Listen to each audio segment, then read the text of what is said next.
بسم اللہ الرحمن الرحیم۔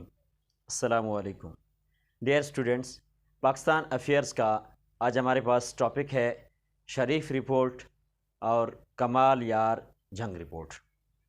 ڈیئر اسٹوڈنٹس، ویڈیو سٹارٹ کرنے سے پہلے اگر اب تک آپ نے میرے چینل غلام یاسین حسنی کو سبسکرائب نہیں کیا، سبسکرائب کر لیں، اور ہاں، اس ویڈیو کو لائک اور شیئر ضرور کر دیجئے تاکہ مزید اچھی ویڈیوز آپ کے لیے لا سکوں اور ایک دوسرے کو ہم اسی طرح سے گرو کر سکیں۔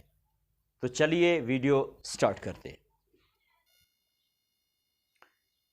ڈیئر اسٹوڈنٹس، شریف رپورٹ ہمارا پہلا ٹاپک ہے۔ شریف رپورٹ 1939 میں بھی کانگریس سرکار کی جانب سے مسلمانوں کے خلاف کیے جانے والے اقدامات اور ان اقدامات کے مسلمانوں پر مرتب ہونے والے منفی اثرات کے بڑے مفصل اور جامع انداز میں اجاگر کیا گیا تھا۔ ان رپورٹوں میں واقعات کو ناقابل تردید ثبوتوں کے ساتھ جمع کیا گیا تھا۔ ڈیئر اسٹوڈنٹس، کانگریس سرکار کی مسلم دشمنی کو ان رپورٹوں سے خوب اچھی طرح سمجھا جا سکتا ہے۔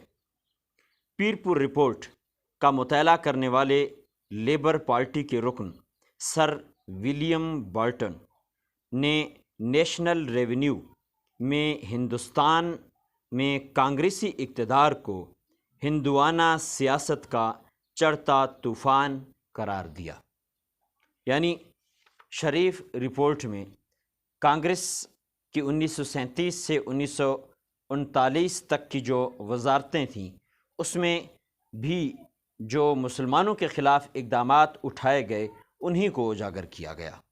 اسی کے ساتھ ساتھ کمال یار جھنگ رپورٹ، نواب کمال یار جھنگ نے 1937 تا 1939 کانگریسی حکومت کے دور میں مسلمانوں کے لیے اپنائی جانے والی مسلم دشمن تعلیمی پالیسی پر ایک تحقیقاتی کمیٹی کی قیادت کی، جس کو آل انڈیا مسلم ایجوکیشنل کانفرنس نے قائم کیا۔ یہ رپورٹ یعنی کمال یار جھنگ رپورٹ 1942 میں شائع ہوئی، جس میں کانگریس کی ہندوانہ ذہنیت اور مسلم دشمنی کو کھل کر اجاگر کیا گیا تھا۔ مسلمانوں کی زبوں حالی پر پیر پور رپورٹ، شریف رپورٹ، نواب کمال یار جھنگ رپورٹ کے تناظر میں قائد اعظم محمد علی جناح نے برطانوی رائل کمیشن سے تحریری مطالبہ کیا کہ 1937 کے بعد کانگریس کی حکومت کے دوران مسلمانوں کے خلاف محتسبانہ اقدامات کی انکوائری کی جائے۔ Thanks for watching my video.